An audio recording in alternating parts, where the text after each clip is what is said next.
After weeks of demands for his resignation by student protesters over NEET-UG paper leaks, Union Education Minister Dharmendra Pradhan has posted a letter saying he has sent his resignation to Prime Minister Narendra Modi. Well, what does it mean for the Bharatiya Janata Party as well as for him and the government? To discuss this and much more related to the education sector, we have with us Professor Chandrachur Singh. Welcome to The Print, sir. We also have our political editor, DK Singh. I would like to begin with you, Mr. Singh. Many were earlier attributing it to government sources, had said that Pradhan would not resign. How do you see his resignation? Do you think it has come as a surprise? So, the resignation has happened, and this should not be looked into in terms of victory or defeat. If at all, if it's a victory of the old definition of democracy, which always said that it's of the people and by the people, irrespective of whether democracies are for the people or not. The fact of the matter is that it's a big victory for accountability. It's a big victory for the younger voters. It's a big victory for the Gen Z, and I think it's a victory for the understanding that it is trust on which governance in a democratic system should be based. So I think the turmoil was there for quite long. The grievances, irrespective of whichever side people may take, the fact is that the grievances were there and the grievances were genuine. Everybody understood that these grievances were there, and it had been there for quite long. So it's not that it's an overnight grievance that people had. These grievances have been systemic. The grievances have been there for quite a long period, and the need for educational reform is something which is very stressing for everyone. So I think it is the buildup of all this over a period of time which resulted in this kind of a social movement. And that the movement, remember the word movement comes from mover, movimentum, to impel, to steer. I think that steering has happened, and that has resulted in the designation of the Honorable Minister. Right. Mr. Singh, earlier we saw what happened with the farm laws, and now, the protests have led to his resignation. How do you see it in terms of, what it means for the BJP as well as Prime Minister Narendra Modi? Because, there was a statement of Union Minister Rajnath Singh earlier where he had said, this is BJP, we don't resign. Well, BJP is part of the democratic system, isn't it? So whatever might be the rules within the BJP, the fact of the matter is that the BJP, or for that matter, any other party which operates within that constitutional democratic frame, I don't think what applies to the BJP in its internal organization will apply in the constitutional parliamentary setup. So so nobody is an exception there.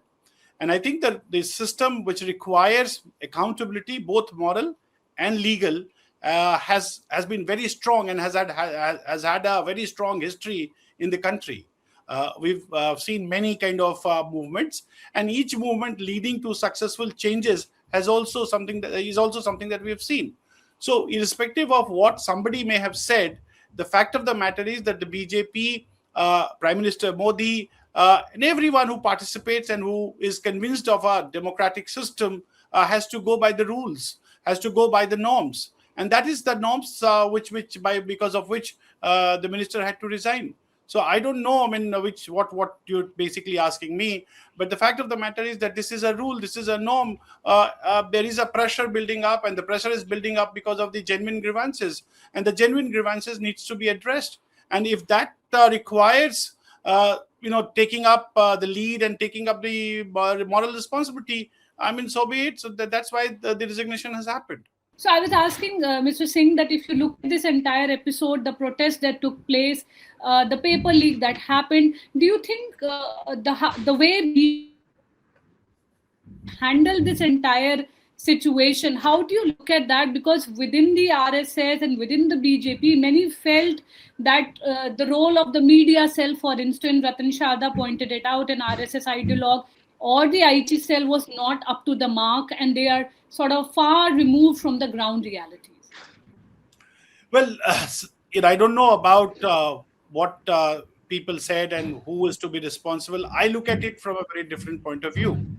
Uh, there's a fact. Remember, democracies operate in a different way, and the different way is that there has to be a constant input and output between the government and the people. And there are many mechanisms under which this input and output and the feedback loop continues to function, right? Now, the fact of the matter is that the education system in this country has been under stress. And I'm not saying that this has been under stress only during the BJP system or rule, but it has been under stress for decades now. For decades, it had for decades earlier, it had been under the tight control of the left and their ideological system, and that created a system in which it was very difficult to be rational, and it was very difficult to really become meritocratic in the sense that we could have been. Now, here was a situation where we could have done the reform. Here was a situation where the younger minds could have been trained for critical thinking, for openness. All that should have been brought in. The BJP tried its best through that national education policy. I think the national education policy is something which is kind of a very visionary document. But the document is one thing. Converting it into tangible outcomes is another. And for that, it requires that you bring in people who might not be very ideologically too much aligned with your, with that kind of ideology that you have. And or even if they are slightly towards the right, I think that is something that should have been encouraged. I think that may not have happened, and as a result, there was kind of a too much of a communication gap between the policy, the conversion mechanism, and the implementing mechanism, and that spiral could have been a reason why there was so much of disillusionment. So the disillusionment is not just only on or from the other so-called opposition forces, but I think there was something missing in between, and I think that is something which needs to be corrected. Right. Mr. Singh, you are a professor. You teach students. Students prepare for these entrance exams for months, and then there are these paper leaks. So obviously there is a sense of disappointment, there's a sense of anger. But do you think, in terms of when we look at our own, education system, the setup that is in place, what is it that the current education system requires in terms of reforms? Apart from the politics of it, what is it that we need to do? Neelam, I think any education system requires integrity. It requires openness. It requires criticality. It requires innovation. This is why we call universities as crucible of learnings, right? And this is what any education system should be geared towards. I think it's time when the positive energy of the Gen Z is taken up and reconciled with the understanding that we have to move forward. I think we have very creative minds, and these creative minds need to be harnessed, need to be channelized, and that is where universities should come in, and universities should reward merit, not rewarding only people who simply toe the line because they have to be on positions. Academic leadership is very important. The leadership can come and go, but academic leadership is something which is very important, because it is this academic leadership which will not only inspire the teachers, but will also lead the students and harness their energy and creativity towards a very creative and developmental direction. I think that leadership needs to be inspirational. Universities must have those kind of people who are inspiring, motivational. Universities must have people who can take stands. Universities must have people who are honest. Universities must have people who come to teaching not for anything else, do not take teaching just as a job, but take it as their passion. take it as a as a responsibility of serving the nation, taking it as a system by which they can take everybody together. I think that is what is required. The problem is, there's too much of patronage, and I'm not saying that this patronage is new. The patronage has been there for decades, has been there for generations. I think the education system should be, at least it's not very easy to free that patronage. It's not very easy to get rid of that patronage. But I think the steps should be taken to ensure that, irrespective of who says what, I think the right people are put in the right places. I think that is very important. Chandrachur Singh, if I may come in here, let's address the elephant in the room.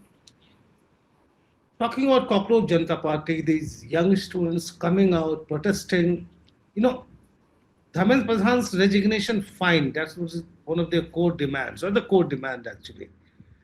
But we saw them, we heard them. It was all against Prime Minister Modi. And the kind of language these youngsters were using about the Prime Minister, and showed a sort of contempt, hatred. I mean, they were abusing him. Now, if you recall in 2014, it was the youth who actually propelled Narendra Modi to where he reached. From 2014 to 2026, what has happened? They're the same youth, or not the same exactly, generation is different. But I'm talking about the youth who propelled him to power are actually abusing him on the streets. What has gone wrong? I mean, I'm talking about the Prime Minister's sway over the young generation that he has always had, and which seems to have cracked now, or seems to be cracking now. Okay, so I have a bit different take on this. Yes, it is true that the younger generation has voted for the Prime Minister. I would still believe that the abuses are really unfortunate, have no place in a meaningful democracy like ours. I would still believe that the Prime Minister's credibility is still very high. However, I do believe that the angst that you see on the street, or that you saw on the street, is not against Mr. Modi, but I think it's most against a system which has become very impervious to corruption. So I think for at least the first two terms, the Gen Z really looked at Mr. Modi from a very high point of view, and had a lot of motivation looking at him, and had a lot of hopes looking at him, I would say. However, and Mr. Modi may have wanted the system to improve, but the point is the system had its own compulsions, and that compulsion meant that the education reform, even though it was brought in, the NEP was brought in, but the problem of patronage runs so deeper in the universities and in the education system that even a very positive and a very visionary policy like NEP could not be converted into the kind of things that should have been done. And I think over a period of time, I can tell you more about my university. I could sense that there's some kind of an anger going on amongst the students. What they are being taught, how they are being taught, how teachers are inspiring them, what kind of teachers are there. See, there's a quote which says, "It's not important what we do. What is also important is the kind of people do what they do." So the education sector has to have people of very high integrity, people of high acclaim, people who have a proven track record. I think that is missing. So I don't think the blame should simply go on to Mr. Modi, because it's not that Mr. Modi has failed. It's the system which deep root to corruption which has failed. And I think this moment should be taken as a moment from where new ideas would emerge, from where reforms would happen in more meaningful ways, in a way in which at least the direction of the country towards 2047 is at least made better. So I think it's a blessing in that sense, that maybe it is kind of a wake-up call, because if we don't, this is the last opportunity. If we don't work out ourselves from here, we may end up missing the bus altogether. So I would say that if though the abuses against the prime minister is really unfortunate, it has no place in a civilized democratic setup. The Gen Z have their own language, which is okay, but no language should cross the the boundaries of civility. Let me bring you back to where we started from. The government has blinked again, and it's probably only the third time when the Modi government has blinked. First time when you recall in 2016, that land acquisition law that the government was trying to push, and then Rahul Gandhi came up with the Soot Boot Ki Sarkar Jai. Government backed out. Then we had these controversial farm laws in 21. Now this time, thrice it has blinked. What they tell you about the government? Because there have been a lot of complaint. And general, you could hear the Gen Z at Jantar Mantar, what they were talking and the kind of memes they were making. That this government is so arrogant that it is not ready to speak to us. It is not ready to take any political accountability. Will that perception change now? Well, I don't know what you mean by the government blinking. There's also an important fact that the government cannot continue blinking every now and then. The government, and if that were happen, then it all boils down to Aaya Ram Gaya Ram Ke Sarkar. I mean, you require stability in a large, democratic, diverse society like ours. You require some kind of a stability.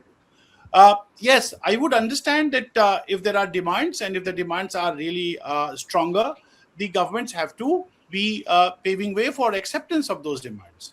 And so if you think of that, as you say, 3 times the government did blink, I think I would rather call it acceptance of the demands of the people. Remember, we are not a direct democracy, we are a representative democracy. In a representative democracy, there are channels through which the government gets to know the people's understanding and people's ideas.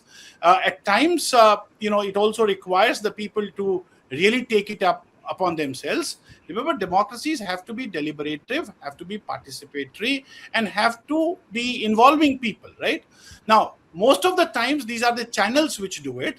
But sometimes when some channels fail, or sometimes when the government may not, or may just may not be in a situation to really read the mind, such moments happen. Now, a government like ours is accountable, is open, and therefore it accepts that demand. So, for example, if the Gen Z was hell bent on the resignation of an individual, well, the government did try to get into it and say, well, we are trying to do this, we are trying to have the fast track courts. The government did smell the coffee, I would say that way, and asked the minister to resign, or may the minister himself may have smelled the coffee and resigned. So I think that resignation should not be taken as kind of a fact on which the entire or everything from here on will change. The government will function the way it has been functioning. Yes, it should be more open to the needs, particularly, and given the fact that this agitation has been more so in the education sector. I would think, and the government has already shown this, the signs are already clear. The NTA, I think 46 or 47 people have been removed. The education secretary has been asked to or has been transferred. There are new people who have been brought in, and I would believe that the Prime Minister may himself start supervising this. The PMO may get into it, and I'm sure because the Prime Minister is not going to sit silently over this. There will be a lot of activities in the days to come, and I think the Prime Minister's intention would be to cleanse the system, to get it better, make it better. And if that happens, I think collectively as a nation, it's a cause which will ultimately be for the national cause, for the national good. So I don't think we should be looking it into it's a defeat for the Prime Minister or it's a defeat for the system. No, the system functions. Many a times, such moments come into the lifespan of governments. Crisis happens, but we have to learn from the crisis and we have to move on. You talk about the Prime Minister's involvement. We are talking about NTAs. I mean, don't you think this centralization is a bigger issue here? You want to centralize. Now there is proposal to have another regulatory body, which will another attempt at centralization. We have a proposed bill. Now, what I'm asking you is, just a couple of days back, we heard the TVK government in Tamil Nadu basically saying that, give education back to the state list. So Indira Gandhi, during the emergency, Indira Gandhi put it on the concurrent list, and it has remained there. Like many ideas, which many bad ideas with Indira Gandhi started in 76, 75, have survived all through. Do you think it's time to actually revisit the entire thing and make it back a part of the set list? The revisit, I don't know what it means by revisiting it. Any revisiting is not bad per se, but revisit. Do you mean to say that one should revisit and go back to what it used to be before the emergency? And do you want education to go back to the state? Well, that is a very debatable proposition, because if you look at the Constituent Assembly debates, there was a debate there as well. Some people wanted education to be in the national, in the union list. There were people who wanted education to be in the state list.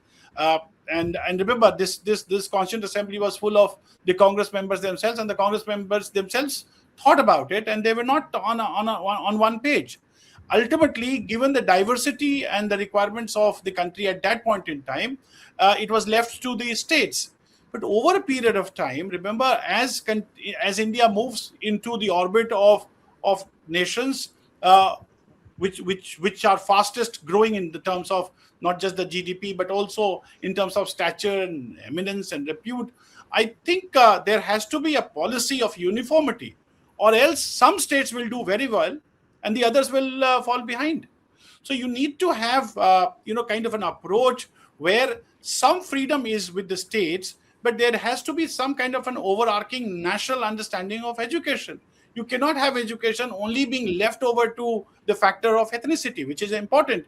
But that can be also worked out through a national system of education, which is what the NEP is about. So if you read the NEP gives adequate space to states, but also tries to create kind of a sync between system of education in the states and at all India level. So the point is, revisiting is okay. The problem, I think, is not with the NEP. The problem is in terms of working it out, in terms of rolling it out. Please understand this. I am times and again stressing this. If you give a good car to people who don't know to drive, well, you don't expect it to be a smooth drive. So the point is, the vision is there, the commitment is there, the policy is there. You really need to identify people. And I'm not even saying that you need to make it open. I'm not saying that. We have seen what has happened in the past. You need to have people who are rational, liberal, a bit tilted as well, but competent. I think that is something which needs to be understood. Yeah, I would like to just ask Mr. Singh that we've been concentrating on, the BJP, the government, but what does it mean for the opposition? Though the protest was spearheaded by the Cockroach Janata Party, but Congress leader Rahul Gandhi has been raising issues related to the youth, including the paper leak issue, for quite some time, and we saw how the parliament was also not able to function for almost since it began. So how do you see that? How is this issue sort of going to help the opposition, if at all? Well, the issue certainly gives some kind of momentum, some kind of energy to the opposition. There's no doubt about it. The fact that Rahul Gandhi took it up, and the mere fact that the younger people did stand up with Rahul Gandhi, I think that normally people have been very dismissive about Rahul Gandhi. One should stop and start looking at the kind of thing he did. Having said that, does it mean that Congress will bounce back and really become a very strong force? I don't think so. And that's basically because, the transfer of legitimacy, the deepening of acceptance requires on organizational presence. The Congress does not have organizational presence in 3/4 of the country, I would say. So, yes, it may take this as a spring in the stride. It may just give them that kind of a momentum, but unless that they work it out in a way that that requires them to really have their mind to the ground, Unless that happens, I don't see them taking the advantage. On the contrary, my conviction is that the BJP will take a lot of lessons out of it, strengthen its communication system, strengthen the kind of outreach that is required to the Gen Z, will take a lot of cue from, will move away a lot from the focus on electronic to the digital platforms. And I think the BJP will come out very stronger, very resilient from this, learning its lessons and improving the organizational presence that it has. So my understanding is. I have one last question. Now, for a 2-month-old party to have the kind of victory that the CJP has, which mainstream opposition parties couldn't, getting our union minister's resignation, it's a huge victory for the CJP. If it decides to go ahead and, stamp its presence in the political mainstream, what's its future going ahead from today? Well, democracy always has open spaces for these kind of movements. Remember, we had this successful Jaiprakash Narayan's movement, the Navnirman Andolan in the 70s. We also had this Kejriwal's Anna movement leading up to Kejriwal's political party. For the CJP, if they decide to take a plunge in politics, they'll have to first decide where, at what level. But most importantly, remember, they're a social movement, a satirical social movement, and the Gen Z gets attracted towards satire. The Gen Z, if you look to the protest and the methodology of the protest, the entire protest was very satirical. Of course, unfortunately, at times, satire can, there's a very thin line where satire gets into, kind of vulgarity as well.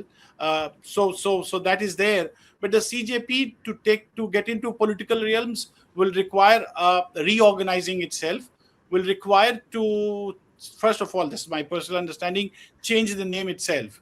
I mean, the Cockroach Janata Party can get a lot of traction in terms of being a social movement, a satirical movement. But to get into real political battleground, I think it will require first to really have a meaningful name, which, and then organization, and then appealing, and so on and so forth. And most importantly, remember, the urban appeal will be there. So it will have to decide where does it want to contest, at what levels, and so on and so forth. Or a lot of people are also a bit skeptical about the kind of people the CJP had, from where did they come. So, I mean, a lot of things will happen over a period of time. How do they address that? Which way do they get into? Will that confirm or negate the kind of skepticisms that have been there around the CJP? So all this will, should be taken into account before, giving any verdict on what their future would be. But yes, I agree that they have been able to really make a mark.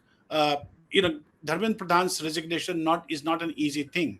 And then if that has happened, upfront, I think they've definitely done a remarkable job from their point of view.